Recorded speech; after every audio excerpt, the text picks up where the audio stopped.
Class अब percentage error के बाद आपका नेक्स्ट चैप्टर है dimensional analysis. Okay, dimensional analysis. पहले तो हम चैप्टर का मीनिंग समझेंगे। डायमेंशनल एनालिसिस में सबसे पहले एनालिसिस क्या होती है। एनालिसिस आपको पता है किसी भी टॉपिक का या किसी जिस चीज़ का भी आप पूरा डिटेल एग्जामिन करना चाहते हैं उसको हम क्या बोलते हैं, एनालिसिस। ठीक है, तो यहाँ पर क्या है, डायमेंशनल एनालिसिस, मतलब डायमेंशन का हम एनालिसिस करेंगे, डायमेंशन का डिटेल में हम एग्जामिन करेंगे। ओके, अब देखिए फर्स्ट टॉपिक है आपका डायमेंशंस ऑफ फिजिकल क्वांटिटीज। सबसे पहले डायमेंशंस क्या होती हैं, तो ये हमने डेफिनेशन दी है। The dimensions of a physical quantity are the powers to which the fundamental units are raised in order to obtain the derived unit of that quantity. Means कि डायमेंशंस जो हैं फिजिकल क्वांटिटी की वो powers हैं। Physical quantity की dimensions वो powers हैं जो फंडामेंटल यूनिट्स पर डिराइव्ड यूनिट को बताने के लिए चढ़ाई जाती हैं, है ना। जैसे कि अगर मान लीजिए आप डिराइव्ड यूनिट कोई भी फाइंड आउट करते हैं तो उसके ऊपर कुछ ना कुछ पावर होती है। फंडामेंटल यूनिट्स के ऊपर कुछ ना कुछ पावर लगा के ही तो डिराइव्ड यूनिट हमारी बनती है, तो वो पावर्स ही डायमेंशन कहलाती हैं। जैसे कि हम आपको एग्जांपल यहाँ पर समझाएंगे। जैसे मान लीजिए एरिया है। एरिया का फॉर्मूला क्या होगा, length into breadth. Okay, area का formula length into breadth. Length भी हमारी फंडामेंटल यूनिट है और ब्रेथ भी फंडामेंटल यूनिट है। लेंथ की यूनिट मीटर एंड ब्रेथ की यूनिट मीटर। ठीक है, तो ये आ जाएगी मीटर स्क्वायर। ठीक, तो मीटर हमारी फंडामेंटल यूनिट है और इसके ऊपर पावर कितनी आ गई, 2। तो यही जो पावर है यही क्या कहलाती है, डायमेंशन। किसी भी मतलब एरिया की डायमेंशन ये फंडामेंटल यूनिट्स पे जो पावर होगी वो कहलाएगी। ओके, कि डायमेंशन क्या है आपका, किसी भी फिजिकल क्वांटिटी की डायमेंशन वो पावर है जो डिराइव्ड यूनिट्स को दिखाने के लिए, डिराइव्ड यूनिट को दिखाने के लिए फंडामेंटल यूनिट्स पर चढ़ाई जाती है। ओके, ये हो गई आपकी। अगर एक एग्जांपल और देखना चाहते हो तो देख लीजिए। जैसे कि स्पीड इक्वल टू हो गया डिस्टेंस अपॉन टाइम।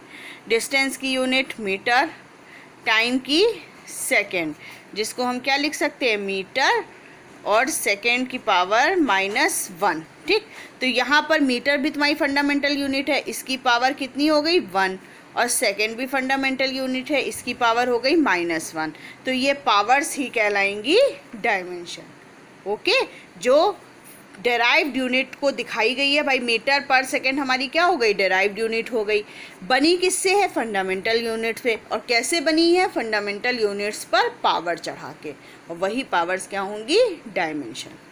ओके, उसके बाद देखिए हम फर्स्ट ईयर में मैकेनिक्स पढ़ते हैं। जो बुक हम पढ़ते हैं वो मैकेनिक्स होती है। मैकेनिक्स में to express the dimensions of physical quantities in mechanics में डायमेंशन को एक्सप्रेस करने के लिए केवल 3 क्वांटिटी की ज़रूरत होती है, लेंथ, मास एंड टाइम।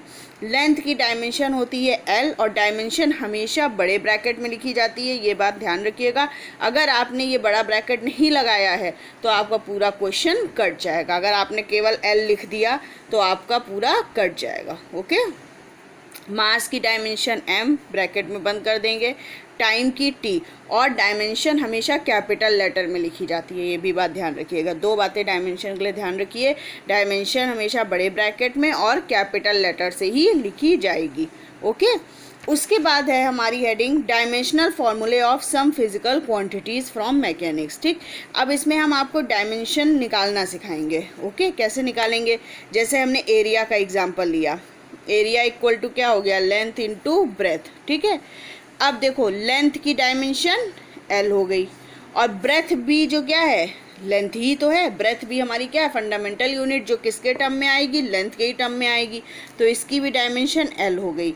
यानी एरिया की डायमेंशन हो गई L2। एरिया की डायमेंशन L2।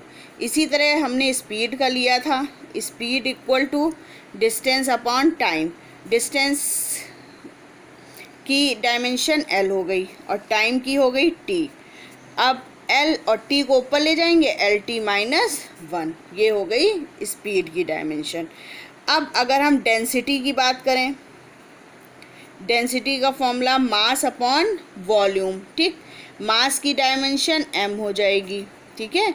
वॉल्यूम की क्या हो जाएगी, length into breadth into height, तीनों की एल एल होगी, यानी कि m और l 3 को ऊपर ले जाएंगे तो m l माइनस 3। ओके। अब अगर एसेलरेशन की बात करें तो एसेलरेशन इक्वल टू क्या होता है, velocity upon time, velocity upon time, ठीक। वेलोसिटी की डायमेंशन वही होगी जो स्पीड की होगी, क्योंकि वेलोसिटी और स्पीड का फॉर्मूला एक ही है, बस क्या होता है स्पीड में डिस्टेंस और वेलोसिटी में डिस्प्लेसमेंट। ओके, तो वेलोसिटी की डायमेंशन एल टी माइनस 1 हम ऊपर अभी निकाल चुके हैं, अपॉन टाइम की डायमेंशन टी। टी को जब हम ऊपर ले जाएंगे तो क्या आ जाएगा, एल टी माइनस 1 और टी माइनस 1 और ऊपर जाएगा, यानी एल टी माइनस 2, ये हो जाएगा एसेलरेशन की डायमेंशन। इसी तरीके से अगर हमें फॉर्मूले पता हैं तो हम डायमेंशन निकालते जाएंगे।